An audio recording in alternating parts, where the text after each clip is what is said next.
gusto manalo ng motor?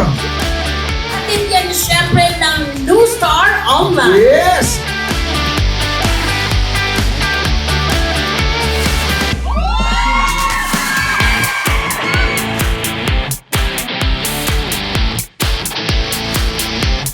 I'm here at the starting point for 3 kilometers at kung mapapansin nyo, sobrang excited ng ating participant dito sa likuran ko!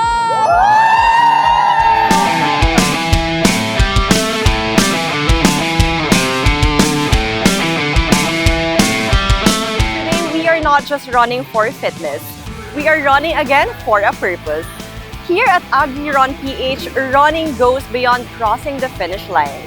It's a run for a cause where every stride helps us support the livelihoods of our farmers.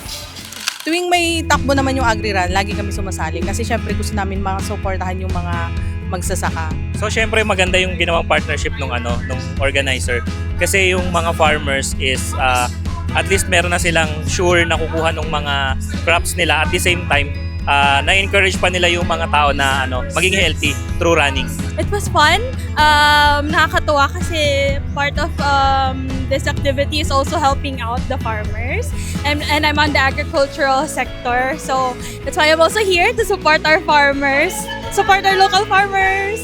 Portion po ng mga registration fee ng bawat runners po ay napupunta po sa pagbili po natin ng mga gulay sa mga Bagsakan Farmers and Dengue. So, ibig sabihin po, marami pong runners na mag-register, marami po tayo mabibiling gulay sa Bagsakan Farmers and Dengue po. Line, takpakan natin, Mr. Alexander Joshua Barcela. Hello, sir. Are you ready? Sir, kayo na po mag-announce, sir. From 10 kilometers. 10390. First of all, nagulat kasi unexpected talaga, never talaga ako nabubunot sa mga raffle. Yon, thank God kasi hindi ko talaga expected to yung ano niya.